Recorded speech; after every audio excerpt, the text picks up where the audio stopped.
বাংলা বিনোদন জগতে ফের নক্ষত্রপতন, শোকের কালো মেঘ টলিউডের আকাশে। প্রয়াত হলেন বিশিষ্ট অভিনেতা এবং প্রথিতযশা বাচিক শিল্পী বিপ্লব দাশগুপ্ত।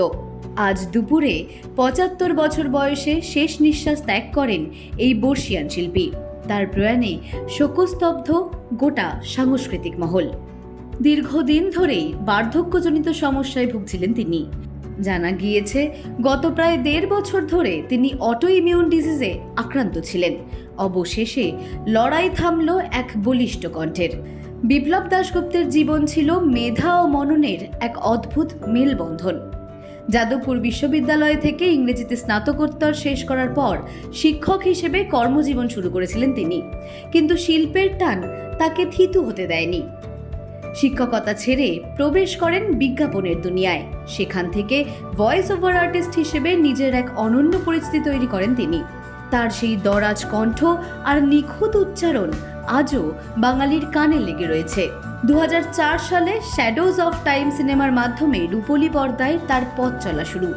এরপর একে একে ২২শে শ্রাবণ, গুমনামি, ফেলুদা এবং দেবতার গ্রাসের মতো গুরুত্বপূর্ণ চলচ্চিত্রে নিজের অভিনয় দক্ষতার ছাপ রেখেছেন। বড় পর্দার পাশাপাশি ছোট পর্দাতেও তিনি ছিলেন সমান জনপ্রিয়।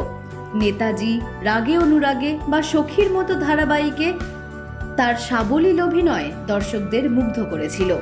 তবে অভিনয়ের বাইরেও তার আবৃত্তি এবং বাচিক শিল্প ছিল বাঙালি সংস্কৃতি প্রেমীদের জন্য এক অমূল্য সম্পদ। সুতরাং শিক্ষক থেকে অভিনেতা, জীবনের প্রতিটি অধ্যায়ে তিনি তার পাণ্ডিত্য ও মেধার স্বাক্ষর রেখে গেছেন। তার কাজ এবং সেই ভরাট কণ্ঠস্বর আগামী প্রজন্মের কাছে চিরকাল অনুপ্রেরণা হয়ে থাকবে। হেডলাইন্স কলকাতার পক্ষ থেকে এই কিংবদন্তি শিল্পীকে জানাই আমাদের বিনম্র শ্রদ্ধা। জ্যোতি সরকার ও অঙ্কিতা পালের রিপোর্ট, হেডলাইন্স কলকাতা।